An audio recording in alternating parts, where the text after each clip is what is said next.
આ ક્વેશ્ચનની અંદર તમને 4 સંખ્યાના જૂથ આપેલા છે, નીચે 2 નિવેદન આપેલા છે અને એક પ્રશ્ન પૂછવામાં આવ્યો છે.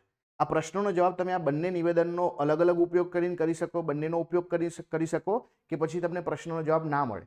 તો જુઓ, સૌથી પહેલા તમને પહેલું વિધાન આપ્યું છે, એમાં કીધું છે કે એક જૂથમાંની બધી સંખ્યાઓ અવિભાજ્ય સંખ્યાઓ સાથે સંબંધિત ચોક્કસ પેટર્નને અનુસરે છે. એટલે કે આ 4માં એક જૂથ એવું છે કે જેની જે છે બધી સંખ્યાઓ અવિભાજ્ય સંખ્યાને પેટર્નને ફોલો કરે છે અને એક જે છે તમારું અલગ પડતું જૂથ છે. શું આવું કહી શકો તમે આનાથી? તો જુઓ, આપણે પહેલા જૂથમાં ચેક કરીએ તો 19, 37, 51 અને 67. તો આની અંદર તમે જુઓ છો કે 51 જે છે એ બરાબર અવિભાજ્ય સંખ્યા નથી. 51 જે છે અવિભાજ્ય સંખ્યા નથી.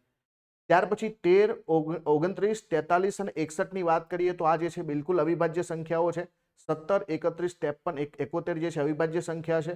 11, 23, 47, 59 આ બધી 3 જે છે અવિભાજ્ય સંખ્યાઓ છે.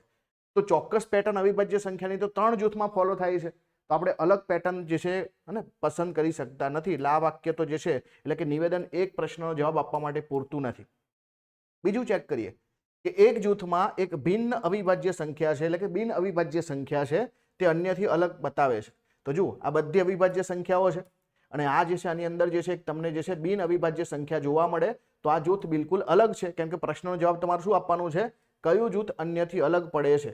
તો પહેલું જૂથ અન્યથી અલગ પડે છે. પણ તમે આ વાક્યનો જવાબ ક્યારે આપી શક્યા? ફક્ત જે છે બીજા વાક્યનો પ્રયોગ કરીને પણ તમે આવું કરી શકો છો. એટલા માટે ફક્ત જે છે બીજું નિવેદન આ પ્રશ્નનો જવાબ છે.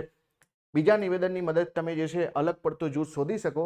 સિમ્પલ છે ને કે બાકીના બધામાં અવિભાજ્ય સંખ્યાઓ છે, જ્યારે પહેલા જૂથમાં એક વિભાજ્ય સંખ્યા છે, બિન અવિભાજ્ય સંખ્યા છે, નોન પ્રાઇમ નંબર છે. તો તમે એ અલગ જૂથને બીજા વાક્યની મદદથી અલગ કરી શકો છો.